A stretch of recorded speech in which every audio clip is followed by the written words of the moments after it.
अस्सलाम वालेकुम guys, welcome back to another video. Hope you guys are all well. So guys, ये video Hostinger के related है। अगर आपकी वेबसाइट होस्टिंगर के ऊपर है और होस्टिंग आपने होस्टिंगर की ली हुई है तो इस वीडियो के अंदर मैं आपको एक न्यू अपडेट के बारे में बताने लगा हूँ। अपनी वेबसाइट के नेम सर्वर्स को प्रॉपरली चेक नहीं करते हैं तो आपकी वेबसाइट पे एरर्स आ सकते हैं और आपकी वेबसाइट जो है वो बंद हो सकती है, क्योंकि होस्टिंगर ने रिसेंटली एक न्यू अपडेट किया जिसके अंदर जो नेम सर्वर्स हैं होस्टिंगर के वो अब चेंज हो चुके हैं। यहाँ पे गाइस मैंने होस्टिंगर की होस्टिंग ओपन की हुई है एंड होस्टिंगर पर आने के बाद यहाँ पे पहले के टाइम पे क्या होता था कि न्यू टैब ओपन करें तो हम यहाँ पे सर्च कर लेते थे होस्टिंगर नेम सर्वर्स।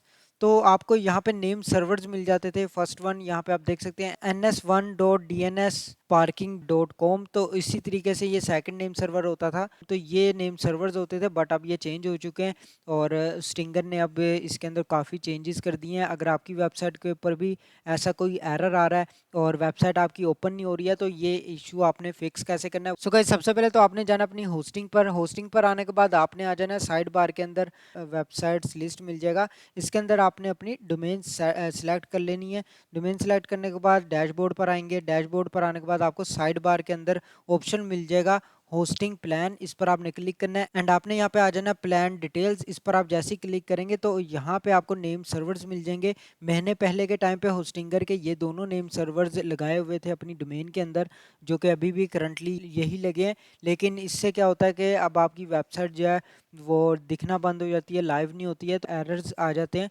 तो इसको आपने किस तरीके से फिक्स करना है ये देख लेना। लाजमी आपने अपनी होस्टिंग के ऊपर आना है। होस्टिंग पर आने के बाद आपने प्लान डिटेल्स में आना है और यहाँ से आपको नेम सर्वर्स मिल जाएंगे। अगर तो आपके नेम सर्वर्स यहाँ पे same as it is show कर रहा है तो इट मीन्स के नेम सर्वर्स आपके बिल्कुल ठीक है। लेकिन अगर name server same as it is show नहीं कर रहा तो आपकी वेबसाइट जो है वो लाइव नहीं होगी और आपको एरर फेस करना पड़ेगा। तो इसको चेंज करने के लिए आपको अपनी डोमेन प्रोवाइडर में जाना है और वहाँ पे जाके ये होस्टिंगर के नेम सर्वर्स दोनों ऐड कर देने जो होस्टिंगर ने दिए हुए हैं। और यहाँ पे अब आप देख सकते हैं इसके अंदर नेम सर्वर्स चेंज हो चुके हैं। तो आपको क्या करना है, अपनी डोमेन प्रोवाइडर ओपन करना है। यहाँ पे मैंने ऑलरेडी ओपन किया हुआ है। डीएनएस पर आ जाना है, नेम सर्वर्स में आएंगे। यहाँ पे आप देख सकते हैं ऑलरेडी होस्टिंगर के ओल्ड नेम सर्वर्स लगे हुए हैं जो कि ये एक्सपायर हो चुके हैं। अब आपने क्या करना है, चेंज नेम सर्वर्स पर क्लिक करना है। इस पर क्लिक करने के बाद आपने फर्स्ट वन होस्टिंग से कॉपी कर लेना है। यहाँ पे आपको मिल जाएगा। फर्स्ट वन कॉपी करके यहाँ पे हम ला के फर्स्ट में पेस्ट कर देंगे। उसके बाद आपने सेकंड वन यहाँ से कॉपी करना है। कॉपी करने के बाद आपको यहाँ पे सेकंड वन के अंदर पेस्ट कर देना है और सेव पर क्लिक कर देना है। और एडिट नेम सर्वर्स करने के बाद यहाँ पे आपको कंटिन्यू पर अगेन क्लिक करना है।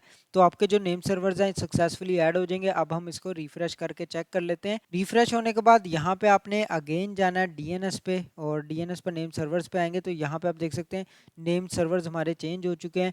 एंड यहाँ पे वेबसाइट पर आएंगे और मैं अगेन इसको रिफ्रेश कर देता हूँ होस्टिंग को। होस्टिंग रिफ्रेश करने के बाद एंड यहाँ पे अब आप देख सकते हैं ये सेम एज इट इज़ लगे हैं। दोनों name server same as it is लग चुके हैं। तो इस तरीके से आपने इसके अंदर चेंजेस कर लेनी है, तब भी आपकी वेबसाइट जो है वो यहाँ पे लाइव होगी। तो अब आपको क्या करना है, अपनी वेबसाइट का यूआरएल यहाँ से कॉपी कर लेना है। यहाँ पे जाके हम पेस्ट करके चेक कर लेते हैं हमारी वेबसाइट लाइव हो चुकी है या नहीं। तो यहाँ पे आपको शो हो जाएगा। अगर आपकी वेबसाइट यहाँ पे जल्दी लाइव शो नहीं होती है और एरर फिक्स नहीं होता है तो आपको विद इन 24 आवर्स तक वेट करना है। 24 आवर्स के अंदर आपकी वेबसाइट जो है लाइव हो जाएगी और जो आपका इशू आ रहा है वो फिक्स हो जाएगा। तो इस तरीके से आपने कर लेना है। एंड यहाँ पे आप देख सकते हैं मेरा जो एरर है वो फिक्स हो चुका है। मैं यहाँ पे WP एडमिन भी ओपन करके चेक कर लेता हूँ एंड यहाँ पे आप देख सकते हैं ये भी ओपन हो चुका है। तो इस तरीके से आपने इसकी सेटिंग्स कर लेनी है प्रॉपर। तो आपकी वेबसाइट जो है वो यहाँ पे लाइव हो जाएगी। तो उम्मीद करता हूँ वीडियो बहुत ज़्यादा हेल्पफुल होगी। अगर आपको इसके रिलेटेड मजीद इन्फॉर्मेशन चाहिए आप कमेंट बॉक्स में पूछ सकते हैं, मैं आपको मजीद इसके बारे में गाइड कर दूंगा। सो गाइज, आज के लिए बस इतना ही। अगर आपको वीडियो अच्छी लगे तो लाइक का बटन प्रेस कर दें और चैनल को भी सब्सक्राइब करके बेल नोटिफिकेशन को ऑन कर लें ताकि इसी तरह की अमेजिंग वीडियोज़ की नोटिफिकेशन आपको मिलती रहें। मैं मिलता हूँ आपको नेक्स्ट वीडियो में नेक्स्ट टॉपिक के साथ। अल्लाह हाफिज़।